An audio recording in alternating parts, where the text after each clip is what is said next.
दोस्तों, क्या होगा अगर आपका अकेलापन ही आपका पेशा बन जाए? क्या होगा जब भावनाएं सिर्फ दिल की नहीं बल्कि काम का हिस्सा बन जाए? आज की कहानी एक ऐसे लड़के की है जो दूसरों को खुश करते करते खुद को भूल गया। ये है कीको की कहानी। एक ऐसा सफर जहां प्यार, अकेलापन, अपराध बोध और सच्चाई टकराते हैं। वीडियो को पूरा जरूर देखें क्योंकि अंत में जो सच्चाई सामने आती है वो सब कुछ बदल देती है। कहानी की शुरुआत कीको नाम के एक लड़के से होती है। वो एक बार में काम करता है ताकि अपनी यूनिवर्सिटी की फीस भर सके। बाहर से वो सामान्य दिखता है लेकिन अंदर से अपनी रोजमर्रा की जिंदगी से थक चुका है। वो अंदर ही अंदर खालीपन महसूस करने लगा है। उसे लगता है जैसे वो बस जी रहा है, असल में जी नहीं पा रहा। एक दिन जब कीको काम कर रहा होता है तभी उसका दोस्त हिगाशी उस बार की ओनर शिजुका के साथ वहां आता है। बातचीत के दौरान दोनों दोस्तों के बीच ये प्रतियोगिता हो जाती है कि शिजुका के लिए सबसे अच्छा ड्रिंक कौन बना सकता है। मजाक मजाक में बातें रिश्तों और आकर्षण तक पहुंच जाती है और कहा जाता है कि अगर तुम मेरी तरह ड्रिंक बनाना सीख लो तो लड़कियां तुम्हें पसंद करेंगी। इस पर कीको जवाब देता है कि लोग अक्सर स्वार्थ के कारण साथ छोड़ देते हैं। कीको के शब्दों से साफ लगता है कि वो लोगों पर जल्दी भरोसा नहीं करता। थोड़ी देर बाद कीको को एक नोट मिलता है जिस पर लिखा होता है कि मैं बाहर तुम्हारा इंतजार करूंगी। जब वो बाहर जाता है तो वहाँ शिजुका मिलती है। कीको उसके साथ उसके घर चला जाता है। रास्ते में दोनों हल्की फुल्की बातें करते हैं। घर पहुंचकर कीको को लगता है कि शायद शिजुका उसके साथ निजी समय बिताना चाहती है। तभी वहाँ एक लड़की आती है जो बचपन से सुन और बोल नहीं सकती लेकिन होठ पढ़ सकती है। यहाँ कहानी एक अलग मोड़ लेती है। हमें पता चलता है कि वो शिजुका की बेटी सकुरा है। शिजुका कीको से कहती है कि वो उसका प्रदर्शन देखना चाहती है ताकि वो तय कर सके कि कीको उसके क्लब के लिए काम कर सकता है या नहीं। वो उसे अपनी बेटी के साथ समय बिताने के लिए कहती है। शुरुआत में कीको असहज होता है लेकिन वो परिस्थिति को स्वीकार कर लेता है। ये उसका पहला कदम है एक ऐसी दुनिया में जहां भावनाएं भी पेशे का हिस्सा बन जाती है। शिजुका उसे कुछ पैसे देती है और अपने क्लब से जुड़ने का प्रस्ताव भी देती है जहां वो अच्छी कमाई कर सकता है। वो कीको को सोचने के लिए एक दिन का समय देती है। घर लौटने पर उसे सकुरा का एक पत्र मिलता है जिसमें लिखा था कि पिछली रात उसने अच्छा महसूस किया और अगर मौका मिला तो वह फिर मिलना चाहेगी। अब कीको को पहली बार एहसास होता है कि शायद ये सिर्फ एक काम नहीं बल्कि वो किसी के लिए खास भी बन सकता है और यही से कीको इस नई दुनिया में प्रवेश कर जाता है। अगले दिन उसका फोटोशूट होता है। शिजुका उसे शॉपिंग कराती है और एक जगह ले जाती है जहां उसकी मुलाकात केंटो नाम के एक लड़के से होती है। केंटो खुद भी इस पेशे में है और खास ग्राहकों के बीच लोकप्रिय है। वो कीको को देखकर कहता है कि उसे लगता है ये लड़का उससे भी आगे जाएगा। ये सीन दिखाता है कि ये दुनिया भी प्रतिस्पर्धा और महत्वाकांक्षा से भरी है। अगले दिन कीको का मेडिकल टेस्ट होता है और उसे पहला क्लाइंट मिलता है। वो महिला उससे पूछती है कि क्या उसकी कोई प्रेमिका है और उससे बड़ी उम्र की महिलाओं के साथ बातचीत करना उसे कैसा लगता है। कीको कहता है कि जब वो किसी से स्नेह रखता है तो खुद को छोटा महसूस करता है। वो अपनी सोच साझा करता है कि उम्र उसके लिए मायने नहीं रखती। वो भावनात्मक जुड़ाव को ज्यादा महत्व देता है और यही बात उसे दूसरों से अलग बनाती है।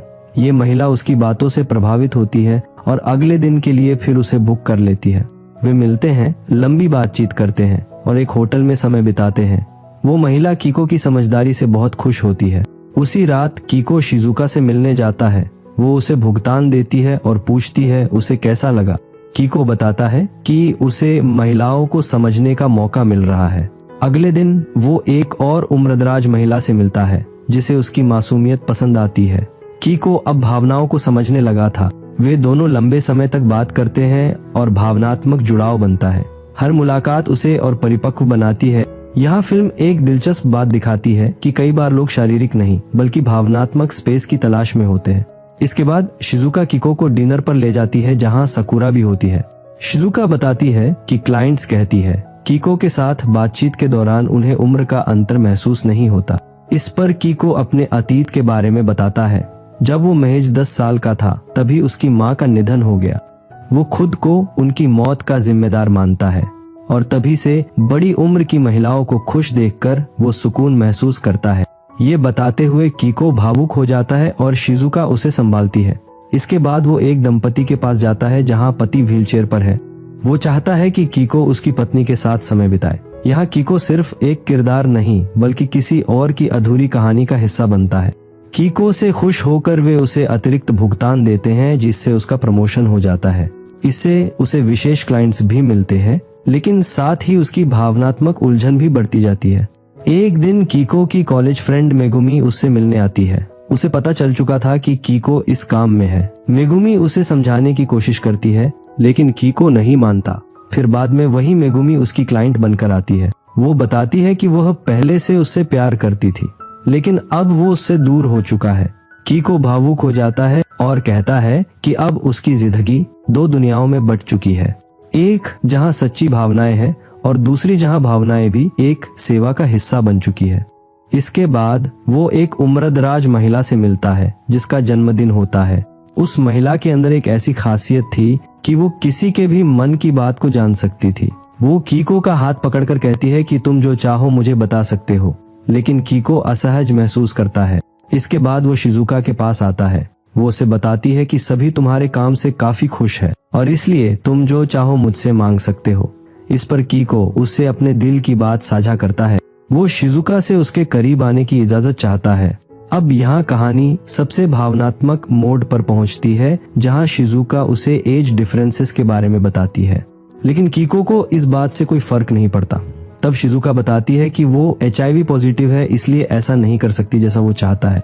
यहाँ शिजुका का HIV पॉजिटिव होना सिर्फ एक जानकारी नहीं बल्कि उसकी पूरी पिछली जिंदगी का बोझ है। वो बताती है कि उसने सावधानियां बरती फिर भी संक्रमित हो गई।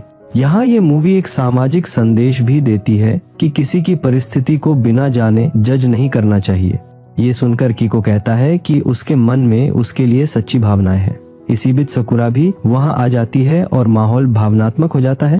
कुछ समय बाद कीको को शिजुका का संदेश आता है कि पुलिस को उनके काम की जानकारी मिल गई है, लेकिन उसने सारा डेटा हटा दिया है, इसलिए उसे चिंता करने की जरूरत नहीं है। वो उसे ये भी बताती है कि उसने पता लगाया है कि उसकी माँ की मौत हार्ट अटैक से हुई थी, न कि उसकी वजह से, और इसलिए उसे खुद को दोष देना बंद कर देना चाहिए। शिजुका की ये बात कीको के जीवन का सबसे बड़ा बोझ हल्का कर देती है। ये सीन बताता है कि कभी कभी सच्चाई जान लेना ही सबसे बड़ी आजादी होती है। अंत में वो ये भी लिखती है कि अगर सब ठीक रहा तो वे तीनों साथ रहेंगे। फिर कुछ महीनों बाद देखते हैं कि सकुरा एक कंपनी में नौकरी करने लगी है और कीको अपना काम जारी रखता है। दोस्तों, ये मूवी कोई पारंपरिक हैप्पी एंडिंग नहीं देती, बल्कि एक यथार्थपूर्ण अंत दिखाती है जहां जिंदगी चलती रहती है, भले ही सवाल अधूरे रह जाए। ये मूवी सिर्फ एक प्रोफेशन की कहानी नहीं है, ये उस खालीपन की कहानी है जिसे लोग अलग अलग तरीकों से भरने की कोशिश करते हैं। ये कहानी हमें दिखाती है कि कई बार लोग जिस चीज की तलाश करते हैं वो शरीर नहीं, समझ और अपनापन होता है। कीको का सफर हमें सिखाता है कि भावनाएं अगर अनसुलझी रह जाए तो वो हर रिश्ते को प्रभावित करती है। इस मूवी से हमें यही सीख मिलती है कि अकेलापन इंसान को गलत नहीं लेकिन अलग फैसले लेने पर मजबूर कर सकता है। अगर आपको ये कहानी और इसकी गहराई पसंद आई हो तो वीडियो को लाइक करें, शेयर करें और चैनल को सब्सक्राइब जरूर करें, क्योंकि यहाँ मिलती है ऐसी कहानियाँ जो सिर्फ कहानी नहीं एहसास होती है।